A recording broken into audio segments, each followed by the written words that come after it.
मेरे हाथ में एक किताब है और ये डॉक्टर शहबाज साहब ने ये किताब लिखी है और ये पाकिस्तान के वो तमाम मसाइल जो आज तक हल नहीं हो सके उनके सलूशन है इस किताब के अंदर।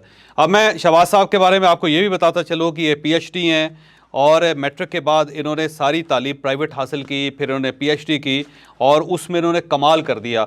और पाकिस्तान की हिस्ट्री में रिकॉर्ड पेपर्स इनके छपे मुख्तलिफ जरीदों में, आलमी जरीदों में, और इनको एक बहुत बड़ा ब्रेन समझा जाता है पाकिस्तान का। मैं इनसे मिल चुका हूं और मैं इनकी सलाहियतों से बड़ा हैरान हुआ कि पाकिस्तान में एक छोटे से इलाके से ताल्लुक़ रखने वाला शख्स अगर काम करे तो वो कहां तक पहुंच जाता है। इनकी जो अपनी स्टोरी है वो बहुत ज़्यादा इंस्पायरिंग है और अगर आपने ज़िंदगी में कामयाब होना है तो मेरा ख्याल है आपको डॉक्टर शहबाज के पास बैठ के डॉक्टर शहबाज साहब की कहानी सुननी चाहिए, क्योंकि ये एक हैरान कुन करैक्टर हैं कि एक ऐसा आदमी जिसको अंग्रेज़ी नहीं आती थी, जिसके पास इतने पैसे नहीं थे कि वो अपनी फार्मल तालीम हासिल कर सके, उसने घर बैठ के किस तरह पीएचडी तक किए और उसके बाद फिर इंटरनेशनल यूनिवर्सिटीज़ में पढ़ाना शुरू कर दिया इन्होंने।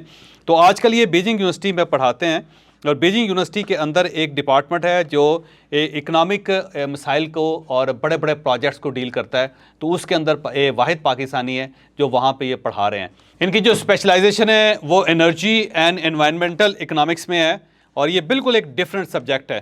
तो ये किताब जो है बेसिकली उन्होंने जो मुख्तलिफ मज़ामीन लिखे थे जो इंटरनेशनल जरीदों में छपे हैं उनके ऊपर मुश्तमिल है।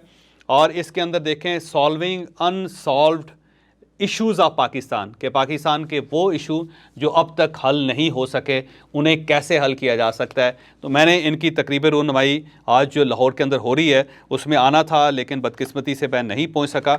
लेकिन इसका हरगिज़ मतलब नहीं है कि मैं ये किताब नहीं पढ़ूंगा या फिर डॉक्टर साहब के बारे में आपको नहीं बताऊँगा कि डॉक्टर साहब कितने बड़े इंसान हैं। तो डॉक्टर साहब ज़ाती तौर पर बहुत बड़े हैं और डॉक्टर साहब का काम उससे भी कहीं बड़ा है।